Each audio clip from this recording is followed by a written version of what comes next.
In this video, we're going to be building this super easy tree farm that automatically collects all of the drops for you in Minecraft Bedrock 1.20. Now this farm is 20 by 18 blocks, so you are going to need a decently sized area when you're building the farm. So once you have found the area that you want to build the farm, like I just mentioned, you're going to want to make a 20 by 18 square on the ground. So we're going to go 20 blocks in this direction, 20, and then from here we want to go 17 blocks to make this a total of 18 blocks across. Now that we have this, you're going to want to connect it to make one massive square. So once you finish that, you should have a big 20 by 17 square on the ground here. And what you want to do is take your two water buckets and make yourself an infinite water source on the side, because we are going to have to place a ton of water inside of here.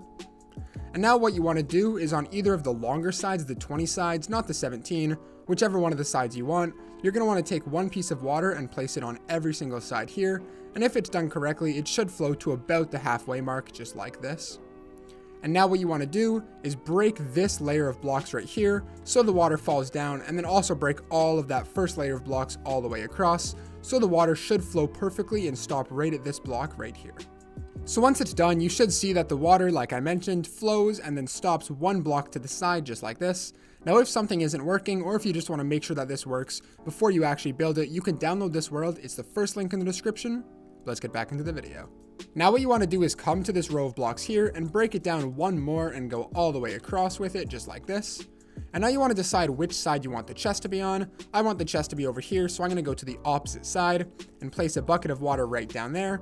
And wherever this water stops flowing, you want to do the same thing that we did up here. So break the block that the water currently stops at, and then break these all the way until again it gets to there. And then you're going to want to do this one more time, and you should see that the water ends up flowing right to the end there.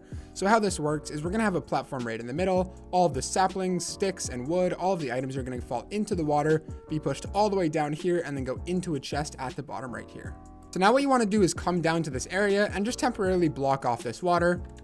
You're going to want to break a couple blocks into here, and then break these couple blocks just so you have space to work with. And what you're going to want to do is place a double chest or a single chest, whatever you want, with a hopper leading into it, and then a piece of glass on top of the chest so none of the items actually flow past. And then you can go ahead and break that again, and if you want you can place a sign right here, but it doesn't actually matter if there's a sign there or not, because the items are just going to flow there anyways, get picked up by the hopper, and go inside of the chest. Now the final thing you need to do is just make yourself a nice little staircase actually leading down to this chest so you can collect the items. And now we actually have to build the area where we're going to grow the tree. So what you want to do is go somewhere in the middle of this area here. Doesn't really matter where. If you want to find the exact middle, it's about 10 or 11 blocks from the side.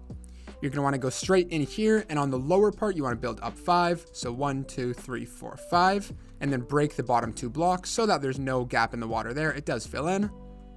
You then want to come to the other side of this here and place 3 ladders so you can actually get up and down from the tree area here. And then what you want to do is place 2 blocks in front, and then either way, it doesn't matter. You want to place 4 more blocks so you have a 3 by 2 area up here. And just like that, this entire farm is complete. So to use this farm, you can use any type of tree that you want, but for the best rates, you're going to want to use either spruce, jungle, or dark oak. And the reason for that is because with these 3 types of trees, you can place them in a 4 like this and then grow them, and it grows an extra tall tree, so you can get more wood per tree that you grow. So to use this farm, what you're going to want to do is get the most efficient axe that you can. Now it doesn't have to be a netherite efficiency 5 axe, but obviously the better the axe, the more efficient the farm is going to be. And you're going to want to make a staircase pattern climbing up this tree here. So I'm going to go ahead, dig up like this, and then turn and make a staircase going all the way up so I can get all the way to the top of the tree while breaking the blocks. So I'm going to keep going with this spiral staircase all the way until I get to the top. And then what you want to do is just stand directly in the middle here and spin your controller or mouse, whatever you're using, and break all of the wood blocks going all the way down. And the best part about this farm is now we don't have to worry about any wood that we dropped collecting it. We don't have to worry about any saplings, anything that we didn't end up collecting. You can actually just go down to your chest here, and as you can see, all of the items that we dropped go inside of this chest here. And to show you how it works, you can see that the trees slowly start to decay. All of the saplings and items, like I mentioned, are going to flow down this water and go into this chest. So now all you have to do is go to this chest, grab your saplings, and regrow the tree instead of having to collect it and do it all yourself. Well, that is going to be it for today's video. If you enjoyed, please make sure to leave a like and subscribe. As well, you can download this world. It's the first link in the description, and I'll catch you guys in the next one. BlazedMC out.